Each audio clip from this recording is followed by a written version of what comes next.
Hello friends, in this video we will be discussing about the kinematics of a particle, and we will continue our discussion with the next two important quantities which are used to define the motion of a particle. In the video prior to this, we discussed about position, displacement and distance, and we will just continue forward and we will be discussing today velocity and acceleration. So let us first start with velocity.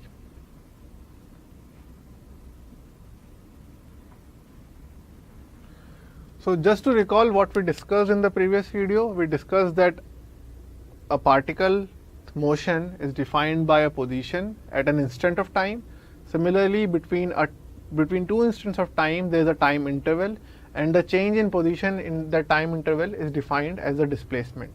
And the actual length of the path taken by the particle to move from one position to the second position is the distance, is actually the distance which is defined.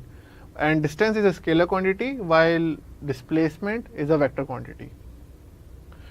So we know that the particle is moving across a time instant from one position to another. And just to give an example, let's say the particle is at x1 and it has moved to x2, and the position x1 was at time t1 and the position x2 was at time t2. So the particle has moved from x1 to x2 taking the time t2 minus t1. But the rate is defined by the distance, by the displacement particle has done throughout this time interval. So if the particle is taking the same displacement but at a shorter time interval, then we would be saying that the particle is moving at a faster rate. So velocity is the rate at which the particle's position is changing.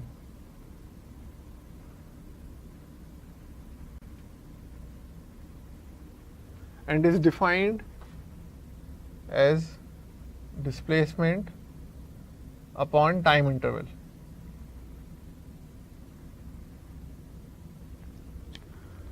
So let's say if I have two objects, object 1 and object 2, and the time interval is t1 to t2, and in the same time interval the object 1 has moved from x1 to x2 and object 2 has moved from x1 to x3 and x3 is greater than x2, then we would say that the rate at which the position of the particle is changing is more for 2 as compared to 1, because during the same time interval the object 2 has moved more displacement as compared to object 1.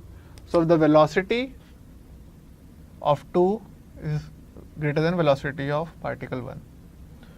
The velocity, because it's dependent on the displacement, is a vector quantity, and the direction of the velocity is same as direction of the displacement.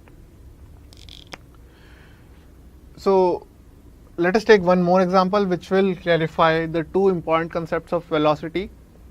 So if I am present at this position A at time t1, and if I am present at this position B at time t2, and I am moving from point A to B. So just to take a real life example, let's say I am moving in my car and I am starting from point A and I am going to point B. So I can define an average velocity which would tell me that okay, I have traveled this much displacement, I have done this much displacement over this much time period.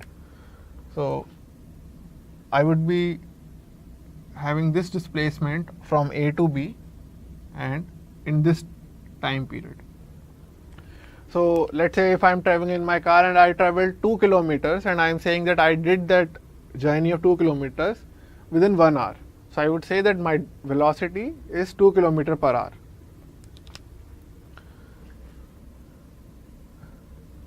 Similarly, I can just give an example that because I am moving from A to B across this time interval, there might be certain intervals of time in between or certain instants of time in between where my velocity would be different.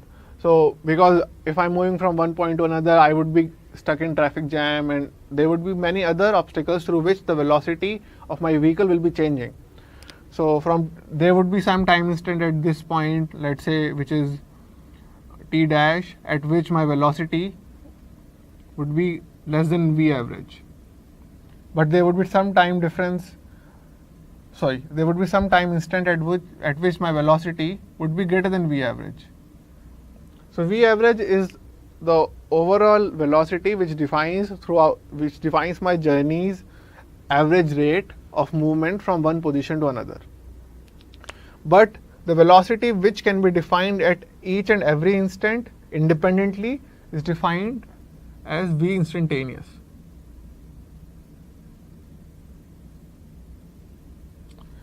And this is the velocity which my vehicle or my object is currently having at a particular instant of time. So the velocity would be defined that, okay, the velocity at time instant t1 is different variable, velocity at instant time t2 is a different variable.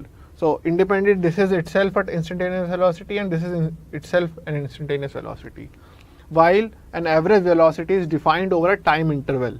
So I'm saying that between t1 to t2 the average velocity is this much. So these are two important concepts of velocity, average velocity and instantaneous velocity, and we'll be discussing about instantaneous velocity later in different videos. We'll be focusing more on like how to calculate the instantaneous velocity if we are given that what is the path I am taking and what is the displacement I am going on. There's one more thing which we generally come across in our day-to-day life, is that speed, and how speed is dependent on velocity.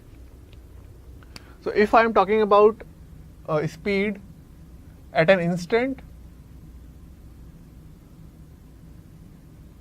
then it is just the magnitude of velocity.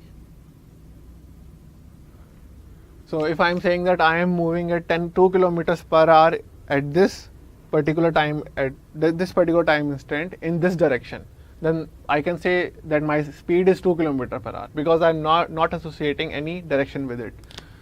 And speed is just an scalar quantity, because it is just giving me the magnitude of the instantaneous velocity for the instantaneous speed. For the time interval,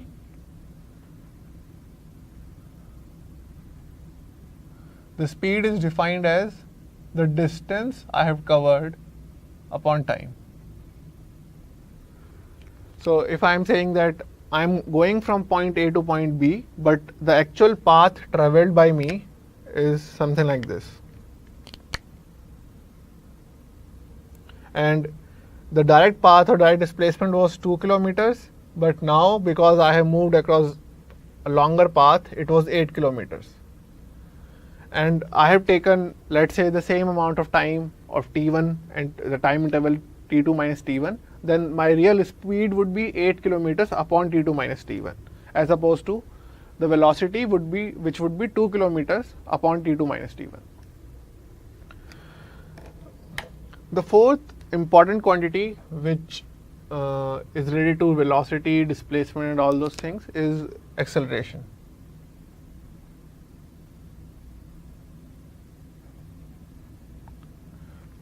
So if we are saying that if we are moving from point A to point B and our speed is changing at every instant, at some point my velocity is changing at every instant.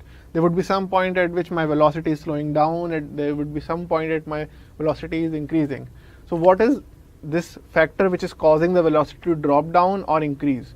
So acceleration is that thing which is dependent at the rate of, which is actually the rate of change of the velocity. So acceleration is the rate at which the velocity changes. Acceleration is also a vector because it's dependent on the rate of change of velocity, and velocity is itself a vector. And as we discuss the velocity, we can also define the two important properties of acceleration, which is average acceleration and instantaneous acceleration. So what do we mean by average acceleration? We mean that okay, the moment or the instant at which I started, let's say at t1, my velocity was v initial, and the final instant of the time interval, which is t2, my velocity was v final. Then I can say that the average acceleration for the time interval of t2 minus t1 was v final minus v initial upon t2 minus t1. That is my change in the velocity upon the time interval.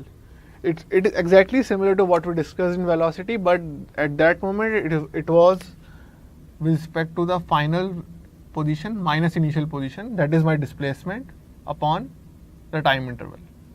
So it is exactly the same, but now I am only considering the rate at which my velocity is changing instead of the definition of the velocity, where we discussed that the rate at which the displacement, the rate at which the position is changing, that was defined as velocity. Similarly, the instantaneous acceleration would be the acceleration which is present at a particular instant of time. So between t1 and t2, my velocity would be having different values at different points. At this point it would be v1, at this point it would be v2, and there would be time instants at which I can calculate those instantaneous velocities.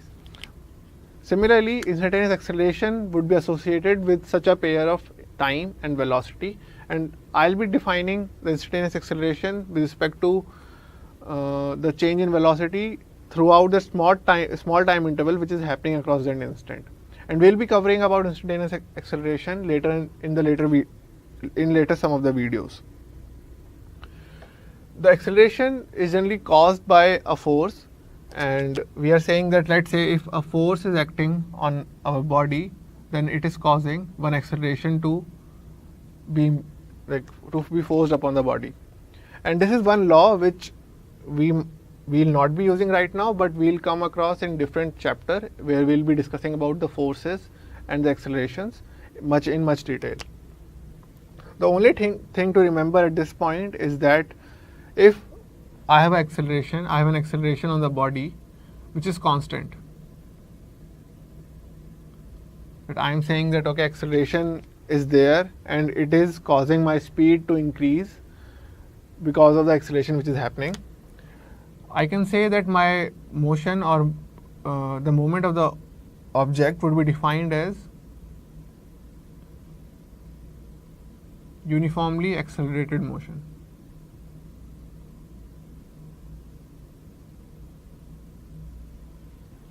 Similarly, if the acceleration is not present on the body, so at that point I can safely say that there is no change in the velocity which is happening across any time interval. The velocity of the particle is constant, and we can call it as a uniform motion.